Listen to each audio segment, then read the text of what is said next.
इस दुनिया में जो कुछ भी नजर आता है हर किसी के पीछे एक कहानी होती है। कुछ लोग अपनी असली खूबसूरती से शाइन करते हैं, पर आज के जमाने में कॉस्मेटिक प्रोसीजर्स जैसे कि फिलर, बोटॉक्स और प्लास्टिक सर्जरी ने ब्यूटी के स्टैंडर्ड्स को बदल दिया है। सो आज हम एक ऐसे टॉपिक पर बात करने वाले हैं जो मे बी आपको शॉक कर दे, पर बहुत जरूरी भी है इसे समझना। आप सभी ने बोटॉक्स का नाम सुना होगा। ये ट्रेंड दुनिया भर में बहुत ज्यादा राइज कर रहा है, लेकिन ये बहुत कम लोगों को पता होगा कि इंडिया में लास्ट ईयर 2024 में 1.29 मिलियन लोगों ने अपनी बॉडी पर कॉस्मेटिक प्रोसीजर्स करवाए हैं। और उसमें से सबसे ज्यादा पॉपुलर कौन सा है?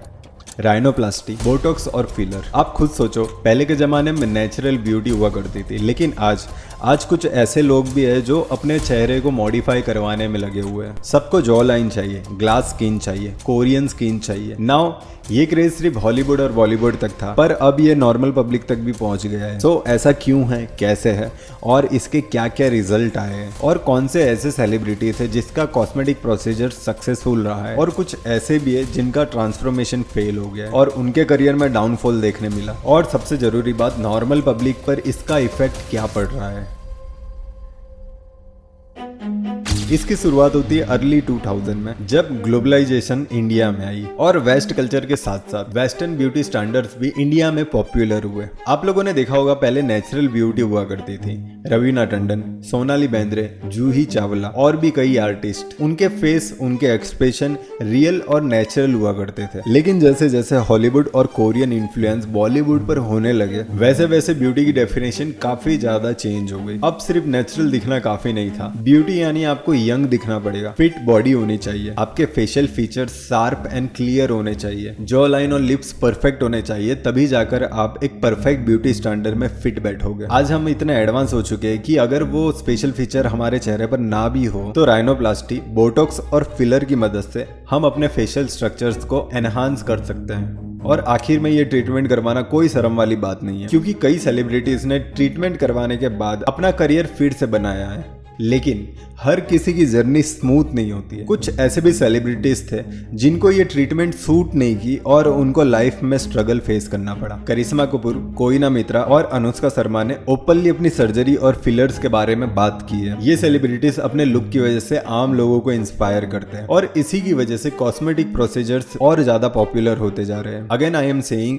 हर ट्रांसफॉर्मेशन सक्सेसफुल नहीं होता है। जैसे रिसेंटली उर्फी जावेद का फिलर या सर्जरी फेल हुआ था। सी सेड 8 साल पहले उन्होंने लिप फिलर करवाया था, लेकिन फिलर मिसप्लेस्ड हो गए और उनको उसे सही करवाने के लिए फिलर को डिसॉल्व करवाना पड़ा और इसकी प्रोसेस काफी ज्यादा पेनफुल थी। इसी ऑनेस्टी की वजह से उन्हें काफी लोगों ने अप्रिशिएट किया था और कुछ लोगों ने उन्हें ट्रोल भी किया था। इन दी एंड उर्फी ने सभी लोगों को वार्न किया कि गलत क्लिनिक या इनएक्सपीरियंस्ड डॉक्टर से फिलर करवाने से कॉम्प्लिकेशंस हो सकते हैं। And that's the main reason I had to make a video on this topic, because हम लोग सेलिब्रिटीज को देखकर इन्फ्लुएंस होते हैं, उनकी तरह अच्छा दिखना चाहते हैं, विदाउट नोइंग कि कॉस्मेटिक प्रोसीजर्स का रिजल्ट पॉजिटिव आएगा या नेगेटिव। हॉलीवुड में भी एक क्रेज काफी ज्यादा है। किम कार्दाशियन और काइली जेनर ने अपनी ब्यूटी की ट्रांसफॉर्मेशन सोशल मीडिया पर शेयर की थी, जिसने यूथ को हैवीली इन्फ्लुएंस किया था। ऐसे कई सारे सेलिब्रिटीज ने सर्जरी करवाई है। बॉलीवुड में भी कंगना रनावत, मौनी रॉय, गौहर खान, खुशी कपूर, करीना कपूर, वानी कपूर, जूही चावला और शिल्पा शेट्टी ने भी कॉस्मेटिक प्रोसीजर्स करवाए हैं। शेफाली जरीवाला, जो कांटा लगा गाने से फेमस हुई थी, सी ओपनली सेड कि उन्होंने मल्टीपल सर्जरी और ट्रीटमेंट्स करवाई हुई है, बट हुज नो की लुक्स को लेकर या फिर ट्रेंड को लेकर इतना ज्यादा ऑब्सेशन उनकी जान ले लेगा। अकॉर्डिंग टू रिपोर्ट्स 27 जून 2025 को शेफाली जरीवाला ने एंटी एजिंग इंजेक्शन लगवाया था। लेट इवनिंग अचानक से उनकी तबीयत बिगड़ गई। तुरंत उनको हॉस्पिटल लेके जाया जाता है एंड हॉस्पिटल पहुंचने के बाद अनफॉर्चुनेटली उनकी डेथ हो जाती है। शेफाली ने अपने लास्ट पॉडकास्ट में कहा था, सब लोग अच्छा दिखना चाहते हैं और लोग सोचते भी है कि सर्जरी गलत है, क्योंकि या तो वो लोग अफोर्ड नहीं कर सकते या फिर वो लोग डरते हैं। Everybody wants to look good. हाँ। जो करा नहीं सकते, जिनके पास मीन्स नहीं है, जिनको सोसाइटी का बड़ा डर लगता है, हाँ। वो they think it's wrong. It's not wrong. If you are pro it, it's expensive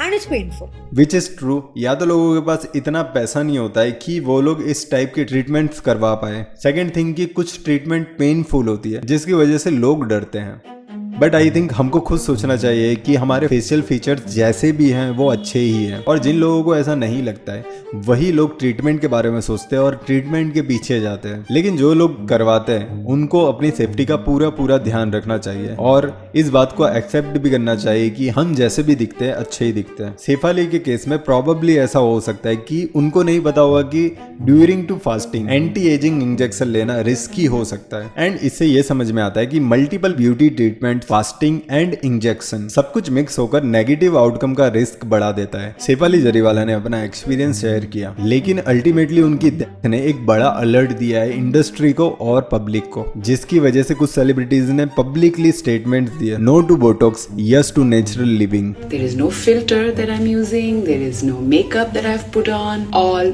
together can say no to Botox, no to artificial cosmetic fillers, and yes to life, yes to a healthy way of living. See, her procedure safe नहीं होते। India में cosmetic surgery failure rate 2 से 6% तक का माना जाता है। Normal लोग जो अनसर्टिफाइड क्लिनिक में जाते हैं जहां पर कॉमन प्रॉब्लम देखने मिलती है, जैसे इन्फेक्शन होना, स्वेलिंग होना और एलर्जी रिएक्शन होने के चांसेस बढ़ जाते हैं। तो इसका मतलब ये है कि हमको कॉस्मेटिक प्रोसीजर से दूर ही रहना चाहिए?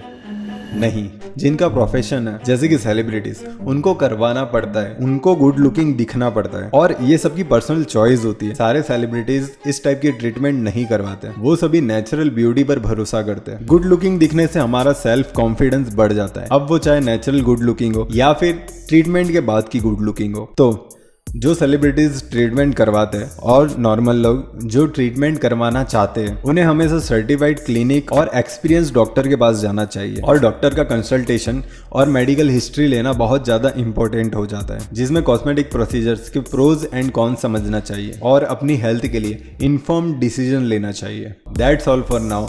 Thank you so much for watching this video till the end. It really means a lot, guys. I will see you in the next one. Please take care of yourself and your family members. Bye bye.